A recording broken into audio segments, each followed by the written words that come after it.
General Tso's chicken is one of the most recognizable Chinese-American dishes in the United States. It's served in restaurants from New York to Los Angeles, in large cities and small towns alike. Americans eat it with chopsticks, fortune cookies on the side, and it has become a symbol of Chinese cuisine in the United States. And yet, General Tso's chicken does not exist in China. It is not a traditional Chinese dish. It is not tied to any Chinese region. It was created entirely for American tastes. The story of General Tso's chicken is the story of Chinese immigrants navigating survival, adaptation, and cultural compromise in a country that often did not want them. During the late 19th and early 20th centuries, Chinese immigrants faced extreme hostility in the United States.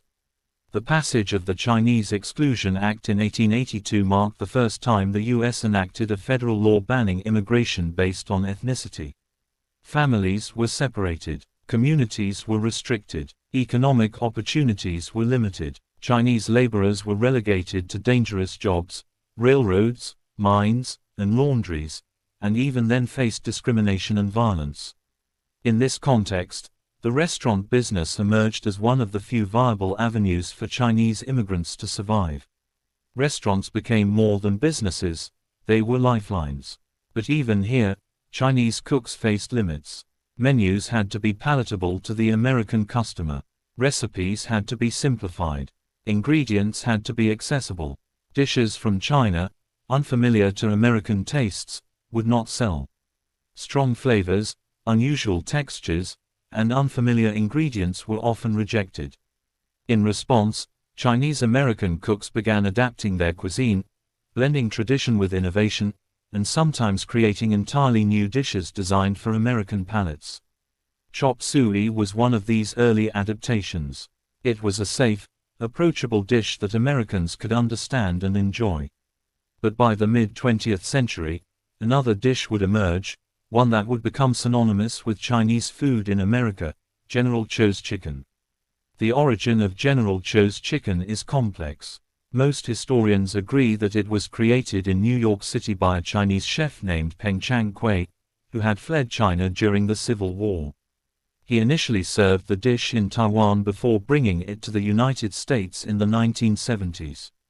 The recipe was modified significantly to suit American tastes: sweeter, less spicy, and coated in a thick, sticky sauce. The American version of General Tso's chicken is not the same as the original, which was more savory and less sugary. This is a common theme in Chinese-American cuisine. Dishes are transformed as they cross cultural boundaries. The dish was marketed as traditional Chinese cuisine, often referencing General Tso, a 19th-century Qing dynasty military leader. Yet there is no evidence that General Tso ever ate this dish. He certainly did not create it. The name was symbolic, used to lend the dish an air of authenticity and history, even though it was tailored entirely for American diners. By the 1980s, General Tso's chicken had exploded in popularity. It appeared on restaurant menus across the country, often accompanied by fried rice, egg rolls, and other Americanized Chinese dishes. It became a cultural icon, a dish that many Americans immediately associate with Chinese cuisine. Why was this dish so successful? The answer lies in adaptation and marketing. Chinese chefs understood that for a dish to survive in America, it had to be familiar. Americans wanted a balance of flavors: sweet, savory, and a little bit spicy. They wanted fried food. They wanted protein with vegetables. General Tso's chicken delivered all of that in a single plate. It was comforting, approachable, and visually appealing. Restaurants promoted it as exotic, but not intimidating. And it worked. The popularity of General Tso's chicken also reflects larger themes in Chinese-American history.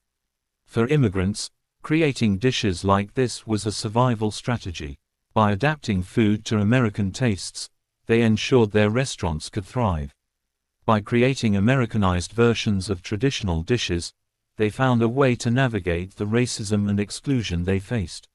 Food became a bridge, a way to earn acceptance and economic stability, even in a country that often rejected them. Yet, like chop suey, General Tso's chicken also represents a compromise. Authentic Chinese cuisine was often hidden behind the kitchen doors. What came out to the dining room was designed for American comfort, not for preserving Chinese tradition. Dishes like General Tso's chicken tell a story about cultural survival, but they are not authentic representations of the culinary traditions from which they originate. They are American inventions, shaped by necessity and market demand. Today, General Tso's chicken is ubiquitous. It is featured in fast food chains, fine dining restaurants, and takeout menus across the country. It has inspired countless variations, including chicken with different sauces, tofu versions, and even vegan adaptations.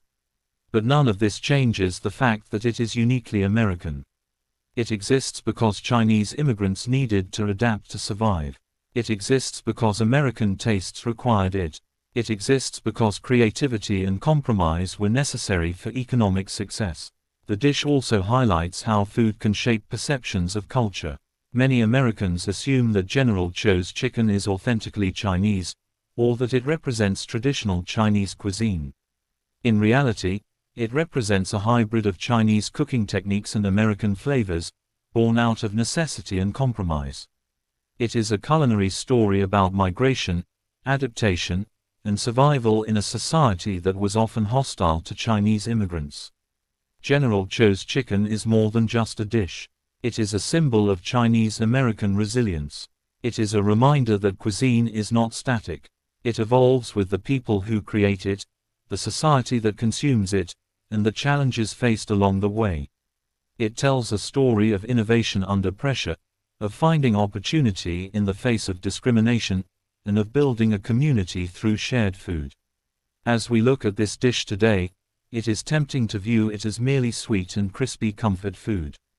But its history is profound.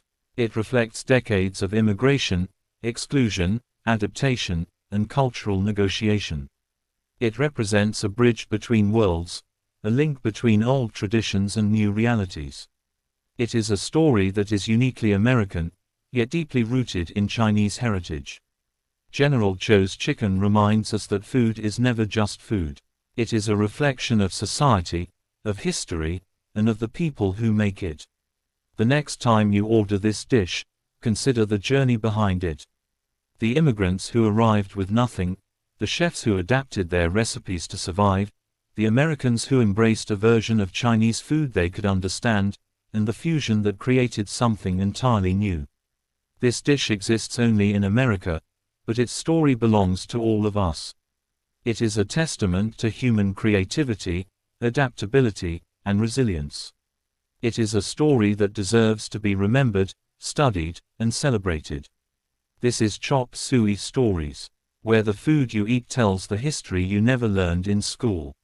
Where the dishes that fill your plate reveal truths about culture, migration, and survival. And where every bite is a link to the stories of the people who made it possible.